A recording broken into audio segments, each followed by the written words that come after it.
우리가 지난주에 예수님께서 빌라도 총독에게 잡혀가시고 빌라도 총독이 무리들을 향해서 내가 누구를 놓아줄까?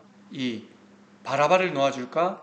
예수를 놓아줄까? 했을 때 사람들이 바라바를 놓아달라, 바라바를 놓아달라 그렇게 외치고, 그때 또 빌라도가 그럼 이 예수를 어떻게 할까 했을 때 십자가에 못 박아라, 십자가에 못 박아라 그래서 결국 예수님이 십자가에 못 박히도록 넘겨진 그 이야기를 같이 나눴습니다. 자, 오늘 이제 말씀해 보니까 45절에 제6시로부터 온 땅에 어둠이 임했다 그렇게 말씀해요. 여기서 말하는 제6시는 지금으로 치면 낮 12시를 얘기해요. 사실 낮 12시는 제일 밝고 환할 때잖아요. 근데 갑자기 그때에 어둠이 임했다.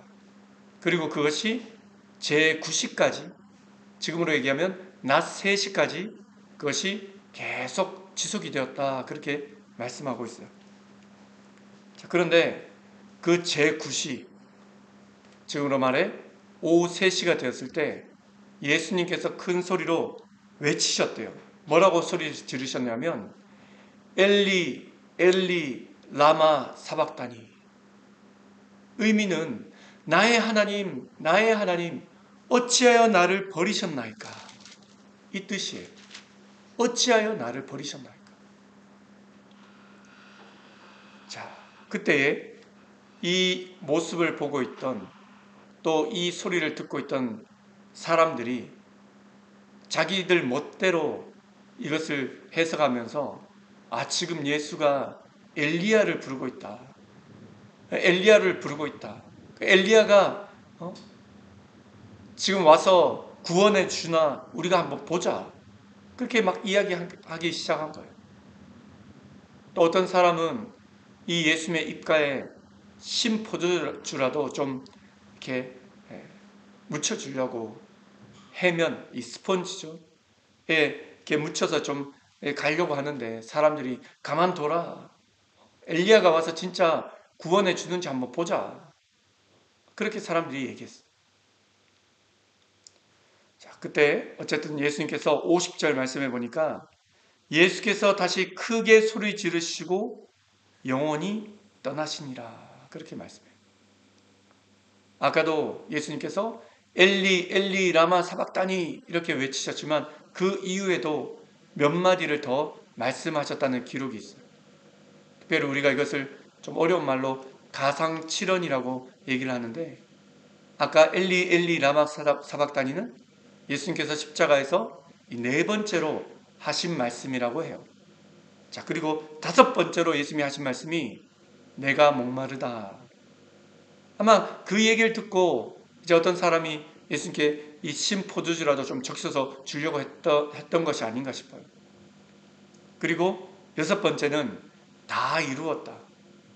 내가 하나님의 그 계획, 이 십자가에 죽는, 사람들의 죄를 대신해 십자가에 죽는 이 모든 것을 이제 십자가의 달림으로 인해 내가 다 이루었다. 그렇게 외치셨어요. 그리고 이제 아마도 마지막으로 일곱 번째로 외쳤던 그 말씀이 누가복음 23장에 나오지만 아버지 내 영혼을 아버지 손에 부탁하나이다. 내 영혼을 아버지 손에 부탁하나이다. 그렇게 외치셨어요. 자, 어쨌든 예수님께서 큰 소리로 크게 소리를 지르시고 영원히 떠나시니라. 죽으셨다. 예수님이 죽으셨어요. 자, 그런데 그렇게 예수님이 죽으시고 끝난 게 아니었어요. 그 예수님이 죽으실 때 어떤 일이 있었냐면 이 성소의 휘장이 위에서부터 아래까지 쫙 둘로 찢어지게 됐대요. 지금은 우리 미사교회도 그렇고 일본도 한국도 세계 곳곳에 교회가 있잖아요. 그런데 그 당시에는 딱 이스라엘에 성전이 있었어요. 성전이. 그런데 성전 안의 구조가 이 성소라는 부분과 지성소라는 그런 굳이 얘기하면 방 같은 그런 곳이 있었어요. 근데 이 성소와 지성소 사이에는 벽으로 되어 있는 것이 아니었고 지금 뭐 쉽게 말하면 커튼처럼 막이 이렇게 쳐져 있었어요. 그런데 이 지성소 안에는 이스라엘 민족을 대표해서 백성을 대표해서 대제사장만이 1년에 그것도 딱 한 번 지성소에 들어갈 수 있었어요. 그 지성소에는 언약궤가 있었고 또 그 안에는 하나님의 임재가 있다라고 말해줬어요. 자, 어쨌든 대제사장이 1년에 딱 한 번만 들어갈 수 있는 그 지성소, 그것을 막고 있는 이 휘장이 예수님이 십자가에 죽으실 때 반으로 둘로 쫙 찢어져 나누어졌다는 거예요. 자, 그것뿐만 아니라 땅이 막 진동, 우르르캉캉 우르르캉캉 하면서 지진이 나고 바위가 막 터지고 심지어는 무덤이 열리고 자던 성도가 이미 죽은 성도가 벌떡벌떡 일어나고 또 말씀해 보니까 예수님의 부활 후에 예수님께서 부활하신 후에는 그 무덤 안에서 벌떡벌떡 일어났던 사람이 무덤에서 나와서 거룩한 성, 다시 말해 예루살렘 성 안에 들어와서 많은 사람들에게 보였다. 부활한 모습을 보였다. 그렇게 얘기해요. 굉장히 만화 이야기 같은 그런 이야기가 들릴 수도 있겠지만 성경에서 그렇게 이야기하고 있어요. 자, 그때에 이 예수님의 그 사형 집행을 한 아마도 백부장과 또 예수님을 지키던 그 병사들이 이 지진과 이런 모든 모습을 보면서 고백하기를, 야, 이는 진실로 하나님의 아들이었다. 이 예수야말로 진실로 하나님의 아들이었다. 그렇게 고백하게 되었다라고 말씀해요. 자, 그러면서 오늘 성경에 55절 말씀부터 보니까 이 예수님이 십자가 체형을 당하고 죽는 그 자리에 평소에 예수님을 섬기면서 또 갈릴리에서 온 또 여인들이 그것을 다 멀리서 바라보고 있었다. 그 중에는 막달라 마리아도 있었고 야고보와 요셉의 어머니 마리아도 있었고 세베대의 아들들의 어머니도 있었다라고 성경은 이야기하고 있어요. 참 그런 거 보면 먼저는 이제 사실 당시에 이 여자들, 어린아이들은 조금 천한 그런 취급을 받았잖아요. 근데 성경에서 이렇게 여인들이 예수님이 죽는 그 자리, 그것을 멀리서 지켜보고 있던 이 장면을 성경에 기록하고 있는 걸 보면, 참 이 여인들이 얼마나 예수님을 사모하고 정말 믿음을 가지고 예수님을 쫓았고 또 헌신하면서 그렇게 살았는지를 또한 우리가 간접적으로 느낄 수 있는 것 같아요. 그래서 지금도 이렇게 보면요, 사실 남자 성도님들보다는 여자 성도님들이 더 정말 열심이고 봉사도 열심히 하고 헌신하고 정말 하나님을 더 사랑하는 것 같아요. 눈물도 많이 흘리시고 한국에 다 아는 온누리교회 같은 교회 보면 제가 잘은 모르지만 그래도 마리아 행전이라는 어떤 여성들 성도님들이 모여서 하는 기도회도 특별히 따로 있고 하는 거 보면 참 이 여성들이 정말 예수님을 남자들보다는 더 사모하면서 그렇게 열심으로 신앙생활을 하고 있지 않나 라는 생각이 들어요. 남자로서 좀 부끄럽기도 해요. 자, 그러면 오늘 말씀을 통해서 우리가 무엇을 깨달을 수 있을까? 오늘은 4가지를 한번 살펴보려고요. 먼저 첫 번째는 오늘 예수님께서 마가복음에 보니까 마가복음 15장에 보면 오전 9시, 지금으로 치면 오전 9시에 이제 십자가에 못이 박혔다. 그렇게 얘기하고 있어요. 자, 그리고 이제 오늘 우리가 본 45절 말씀해 보니까 제6시, 낮 12시, 오전 9시에 이제 십자가에 달리셔서 낮 12시가 되었을 때 온 땅에 어둠이 임하고 그리고 낮 3시까지 되었는데 그때 예수님께서 외치시기를 엘리 엘리 라마 사박다니, 다시 말해 나의 하나님 어찌하여 나를 버리셨나이까, 그렇게 외치셨다는 거예요. 나의 하나님 어찌하여 나를 버리셨나이까. 하나님 왜 나를 버리셨나이까? 사실 그 하나님이 예수님의 아버지란 말이에요. 이런 말이에요. 왜 아버지, 왜 나를 버리셨어요? 저는 제 육신의 아버지로부터 버림을 당한 적이 없었기 때문에 지금 이 예수님이 느끼는 이 감정, 이 고통이 얼마나 큰지 잘 몰라요. 근데 어쨌든 예수님이 지금 십자가에 못 박혀 계신데 손에 발에 못이 박히고 머리에는 가시 면류관을 쓰시고 물론 육체의 고통도 엄청나게 크셨겠지만 그보다 어쩌면 더 큰 고통, 더 큰 아픔이 아마도 내 하나님께, 내 아버지께 버림받은 그 마음, 어쩌면 그것이 예수님을 더 힘들게 하지 않았나 그런 생각을 해보게 돼요. 그런데 어쨌든 예수님께서 그 순간은 분명 하나님 어찌 나를 버리셨나이까? 아버지 왜 나를 버리시나이까? 이런 마음으로 절규하고 계셨지만 또 한편 하나님께서는 물론 그 순간에는 예수님께서 그런 마음을 또 그런 감정을 느끼도록 하셨겠지만 하나님은 그것으로 끝나지 않으셨어요. 하나님의 계획은 예수님이 십자가에 죽으시고 그것으로 끝나지 않고 다시 3일 만에 부활하도록 다시 살아나도록 하나님께서 계획하셨다는 거예요. 죽음이 끝이 아니라 다시 부활하도록. 그래서 세상의 모든 권세를 이 부활하신 예수님께 주시고 예수님으로 하여금 영광을 누리게 하셨다는 거예요.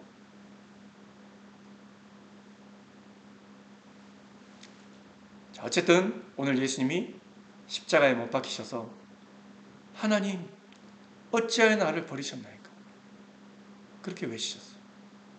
자, 지금 왜 예수님이 이렇게 하나님으로부터 버림을 받으면서까지 십자가에 죽으셔야 했을까요? 우리가 사순절 기간 동안 계속 말씀을 통해 우리가 봐왔죠. 그 이유는 바로 우리 때문에, 저와 여러분 때문에, 우리를 구원하시기 위해서. 누군가는 우리 죄를 대신해서 하나님 앞에 제물이 되어야 하는데 흠없는 아무 죄가 없으신 예수님이 저와 여러분의 이 세상 모든 사람의 죄를 대신해서 십자가에 그 죄를 지고 십자가에 달려 죽으신 거예요. 이제 그 예수님을 우리가 믿음으로 우리의 모든 죄가 다 용서받고 우리가 지옥이 아니라 하나님 나라 천국에 가서 영원히 살게 되는 복을 누리게 된 거예요. 자, 그러기에 우리가 매일매일 살아가면서 이 예수님께 감사하는 삶. 예수님 감사합니다. 예수님 감사합니다. 이 감사하는 삶을 살아야 되지 않을까요? 만약 어떤 사람이 암이 걸렸어요. 폐암, 췌장암 걸렸어요. 근데 어떤 사람이 이 환자에게 와서 여기 치료약이 있으니 이거 빨리 드세요 하면서 그 치료약을 받아서 이 환자가 그걸 먹기 시작했어요. 그랬더니 병이 깨끗이 나았어요. 암이 깨끗이 나았고 사라졌어요. 그렇다면 이 환자가 어떡할까요? 아마 일평생을 두고 그 치료약을 준 자기를 낫게 한 살게 한 그 사람을 기억하면서 늘 감사하면서 살아갈 거예요.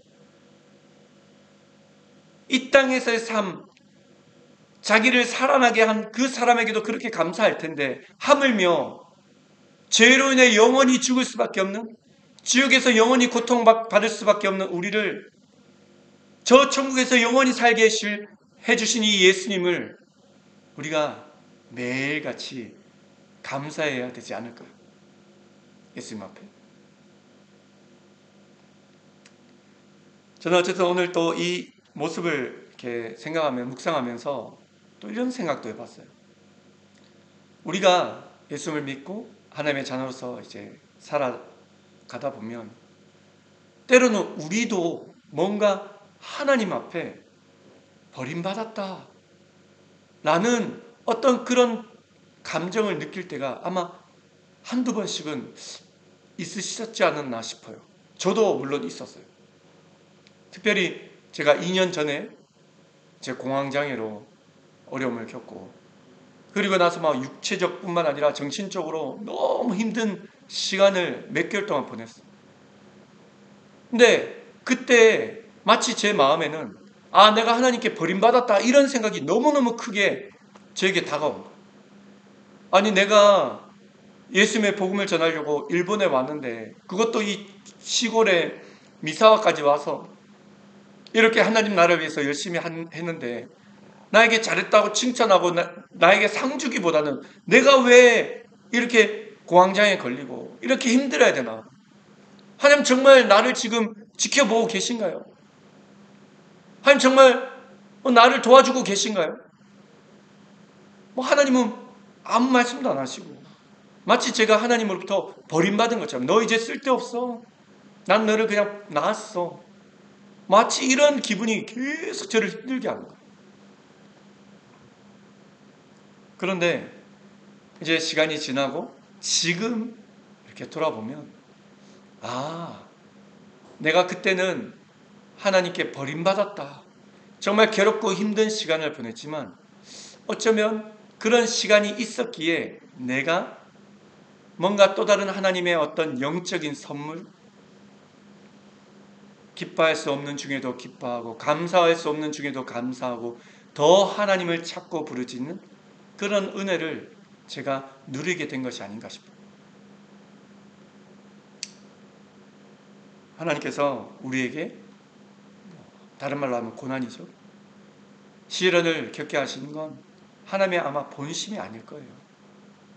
하나님의 또 다른 큰 계획이 있기 때문에, 분명 시간이 지나면 딱 돌아보면서 하나님 저를 향한 이런 계획이 있으셨군요, 아마 고백하는 날이 오게 될 줄 믿습니다.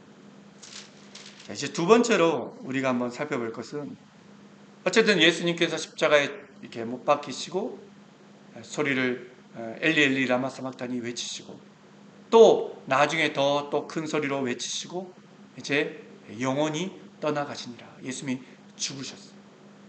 자, 그때 예수님이 그것으로 죽고 끝나신 것이 아니라, 그때 어떤 일이 있었냐면, 아까 말씀드린 것처럼 성소의 휘장이 둘로 쫙 찢어지게 되다는 거예요. 대제사장이 1년에 그것도 한 번 이스라엘 백성을 대표해서 딱 한 번 지성소에 들어갈 수 있었어요. 그 휘장을 지나야 돼요.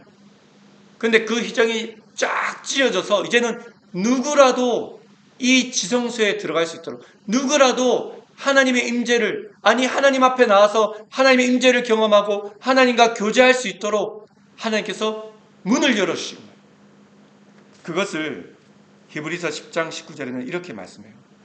그러므로 형제들아, 우리가 예수의 피를 힘입어 성소에 들어갈 담력을 얻었나니.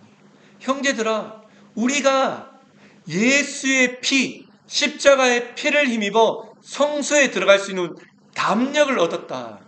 자신감을 얻었다. 이제 우리는 예수님의 피를 의지해서 누구라도 성소에 들어갈 수 있다. 누구라도 하나님께 갈 수 있다. 누구라도 하나님의 임재를 경험할 수 있다. 이것을 말씀해주고 있는 거예요.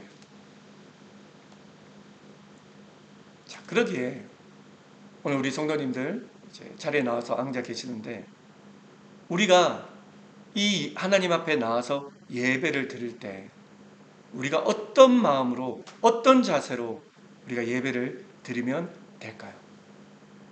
혹 어떤 분은 오늘 내가 헌금을 많이 가져 나왔는데 헌금 많이 했으니까 뭔가 어깨를 펴고 떳떳하게, 또 어떤 사람은 내가 일주일 동안 좋은 일, 착한 일을 많이 했는데, 그래서 내가 예배 드리는 동안 뭔가 하나님께서 칭찬해 주시겠지, 어떤 이런 마음. 몰라요. 그런 마음도 하나님께서 받으실 수도 있겠죠. 그런데 더 중요한 건 우리가 우리 마음속에 하나님을 예배하면서 하나님, 죄인된 제가 이렇게 나왔습니다. 저는 아무 공로 없습니다. 오직 나를 위해 십자가에 죽으신 부활하신 예수님의 이름을 힘입어 제가 하나님 앞에 나아갑니다.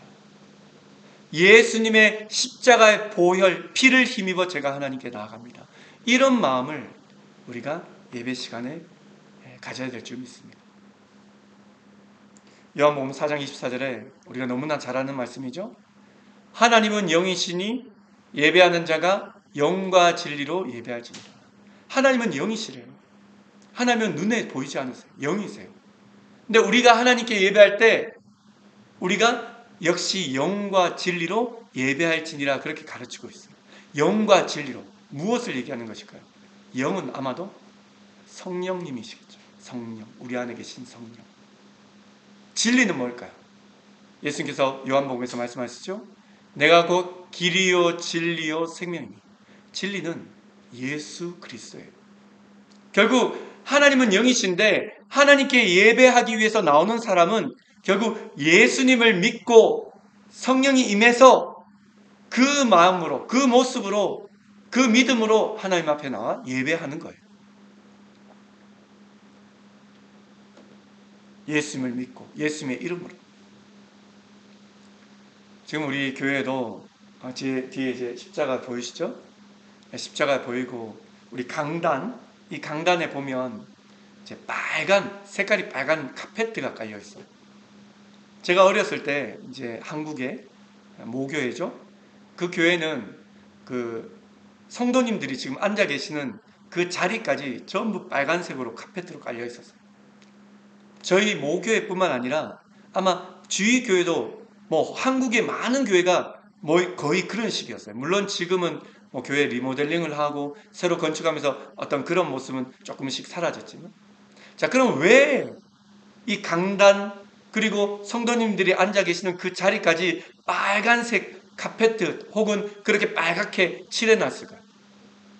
그것은 바로 십자가에서 흘리신 예수님의 피가 이 강단에서 흘러 넘쳐서 우리 성도님들, 죄인된 우리가 앉아있는 그 자리까지 그 피가 넘쳐서 결국 그 피로 인해 우리가 깨끗하게 되고 정결하게 되고 거룩하게 되고 우리가 의인이 되어서 하나님께 나아갈 수 있다라는 것을 또한 의미하고 있는 것이었을 거예요.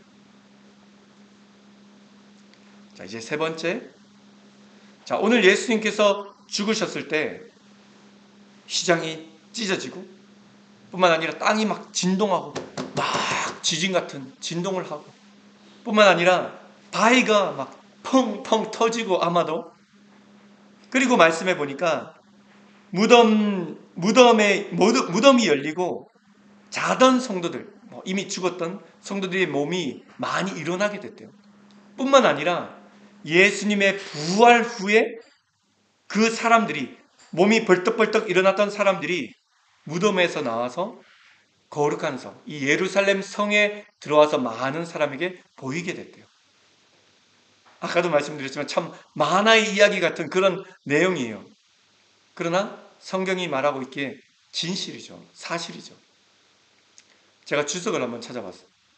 그랬더니 아마도 먼저는 예수님께서 죽으셨을 때 자던 성도들이 무덤 속에서 일어났다고 했는데 아마 이 사람들은 뭐 예수님의 육신의 아버지인 요셉일 수도 있고, 그리고 또 세례 요한의 아버지인 사가랴일 수도 있고, 또 예수님이 이제 할례를 받으러 갔을 때 또 찬송했던 시몬일 수도 있고, 뭐 세례 요한일 수도 있고, 하여튼 이런 사람들이 일어났다. 그리고 예수님이 부활했을 때 이들이 예루살렘 성에 진짜 나타나서 사람들에게 자신들이 부활했음을 보였다. 그리고 아마도 뭐 엘리야가 하늘로 승천했듯이 하나님 나라로 승천하지 않았나, 뭐 이런 주석의 내용이 있더라고요. 뿐만 아니라 또 어떤 설명에서는 아마도 이 얘기는 나중 종말 때에 예수님이 부활했던 것처럼 이 사람들이, 자던 성도들이 다 이제 부활을 하고 거룩한 성, 다시 말해 천국, 하나님 나라에 다 다 들어가서 서로에게 보인다. 뭐 이런 또 설명을 하기도 하더라고요. 자, 어쨌든 우리가 생각해 볼 건 뭐냐면 바로 부활이라는 거예요. 부활. 예수님이 부활하신 것처럼 뿐만 아니라 자던 성도들이 부활하게 될 것이다. 부활할 것이다. 그러기에 우리 예수 믿는 사람, 우리 크리스찬들은 이 부활 신앙을 가지고 살아가는 거예요. 살아가야 되는 거예요. 내가 죽어도 다시 살아나서 천국에서 영원히 영생을 누릴 것이다. 이 소망을 가지며 살아가는 거예요. 지난 주간에 이제 저희가 일본에 이제 처음 왔을 때 오사카에서 2년간 살았는데 그때 히라노 교회라는 그 교회에 이제 출석을 했어요. 협력 선교사로 또 나중에는 부목사로 섬겼는데 거기에서 저희와 함께 신앙생활을 하던 이제 장로님이 두 분 계셨는데 그 중에 한 분이 여자 장로님이었어요. 근데 이 장로님이 저희가 그때 있을 당시에도 조금 어느 날 이제 갑자기 뭐 폐암이 걸리셔서 이제 몸이 많이 힘드셔서 이제 그 이후로는 교회에 이제 못 나오셨었거든요. 그리고 나서 저희들이 미사에 온 지 이제 거의 4년 정도가 지났고 그리고 이제 지난 주간에 이제 연락이 온 거예요. 이 장로님이 75세가 되셨는데 이제 천국에 가셨다고. 하나님의 부름을 받았다고. 소천하셨다고. 뭘 할 수 있을까 생각하다가 이제 조화를 보냈어요. 교회에. 장례식에 맞춰서. 근데 이제 장례식이 끝나고 거기 교회 담임 목사님께서 사진을 몇 장 보내주셨더라고요. 사진을 이렇게 보는데 저희가 오사카에 있을 때 함께 신앙생활했던 또 많은 성도님들이 장례식에 참석했던 그 모습 또 여러 가지 사진을 보는데 제 마음에 제 눈에 가장 인상적이었던 사진은 다름이 아니라 그 돌아가신 장로님의 영정 사진이 다 교회 정면에 이렇게 붙어 있는데 그 모습을 이제 제가 보는데 장로님이 이렇게 환하게까지는 아니지만 미소를 짓고 있는 그 영정 사진을 보게 됐어요. 근데 그 사진을 볼 때에 이제 뭐 당연히 장로님이 돌아가셨으니까 마음에 슬퍼하면서 아파하면서 뭐 그러는 것이 어쩌면 당연한데 근데 또 한편으로는 마냥 슬프지만은 않더라고요. 왜냐하면 이 장로님이 희미하게 웃는 모습 이 모습으로 언젠가는 다시 장로님이 부활하시고 나도 나중에 천국에서 죽어도 다시 부활해서 다시 하나님 나라에서 함께 하나님 안에서 부활해서 만나서 하나님을 영원히 기뻐하면서 찬양할 것이다. 언젠가는 다시 만날 수 있기 때문에 마냥 슬프기만 하지는 않더라고요. 소망을 기대를 가지게 되더라고요. 자, 이제 마지막으로 네 번째는 오늘 예수님께서 그렇게 죽으셨을 때 어쩌면 예수님의 사행 집행을 감당했던 이 백부장, 예수님을 지키던 병사들 이들이 하나같이 막 지진이 일어나고 되어지는 이런 모든 일들을 보면서 고백하기를 이는 진실로 하나님의 아들이었다. 이 예수가 진짜 하나님의 아들이었다. 그제서야 고백을 하게 됩니다. 물론 위에서 시켰기 때문에 어쩔 수 없이 명령을 받으며 군인으로서 해야 당연한 일이었지만 어쨌든 자신들이 예수님을 십자가에 이 손에 발에 못을 받고 면류관을 씌우고 칙칙질하면서 그렇게 예수님을 결국 죽인 이 장본인들이 예수님이 죽고 나서 그제서야 이가 진실로 하나님의 아들이었다. 우리가 어찌 이런 자를 십자가에 죽였는고 하면서 아마도 그렇게 가슴을 치면서 후회했지 않았나 싶어요. 후회. 저는 이 장면을 보면서 한 단어가 떠올랐어요. 타이밍이라는 단어예요. 며칠 전에 이제 우리가 잘 아는 일본의 야구 선수죠. 오타니.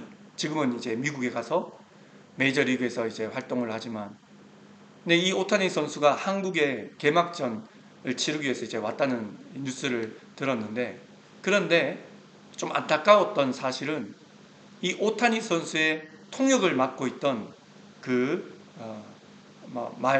이름을 거명해서 좀 그렇지만 이페이상이라는 이 사람이 그만 몇 년간 참 오타니 선수 옆에서 정말 눈이 되고 귀가 되고 손이 되고 해서 잘 도와주고 또 정말 친구처럼 때로는 또 한편으로 또 수고비도 또 좀 넉넉하게 받고 이런 어떤 기사를 많이 봤었는데 그런 이페이상이 그만 아마 도박에 빠져서 결국 이 오타니 선수의 이제 돈을 조금 이렇게 잘못 이렇게 쓰게 되었다. 뭐 이런 이렇게 뉴스를 보게 됐어. 그래서 이제 결국 해고를 당하게 되었다. 아마도 이 이페이상 본인은 아마 지금 엄청 후회하고 있을 거예요. 사실 얼마나 좋아요. 유명 스타 선수 통역으로 도와주고, 진짜 손과 발이 되어주고, 또 그에 맞게 이렇게 사례도 받고. 근데 그만 도박에 빠져서 돈을 잘못 사용해서 그만. 그런데 어쨌든 나중에 후회해봤자 엎질러진 물은 다시 담을 수가 없어요.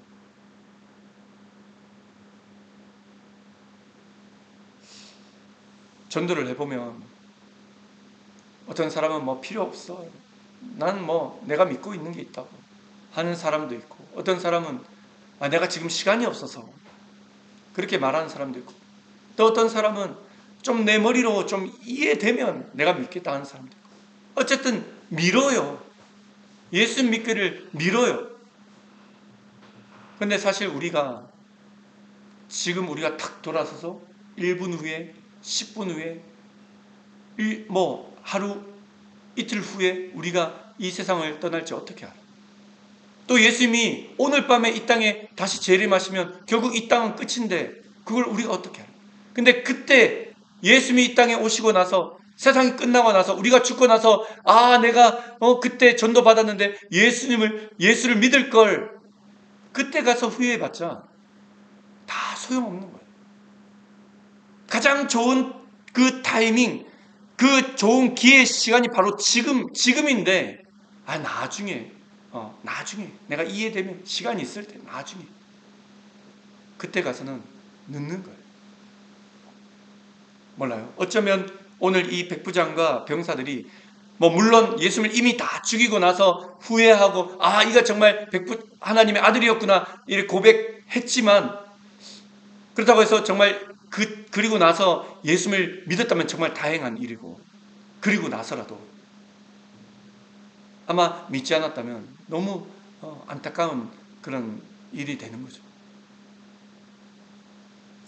그런데 오늘 함께 예배하고 있는 저와 여러분들은 이 예수님을 이미 우리의 구원자로 믿고 있다는 이 사실. 우리는 이제 더 이상 후회할 일이 없어요. 왜요? 이 지금 예수님을 이미 믿고 있기 때문에. 우리는 죄 용서받고, 우리는 죽어도 부활해서 천국에서 영원히, 이거는 뭐 정해진 거예요. 이거는 확정된 일이에요. 우리는 후회할 일이 없어요.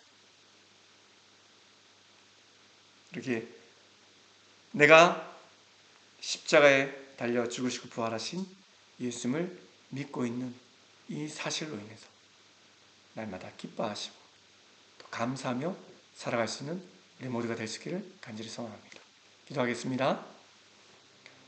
하나님 감사합니다.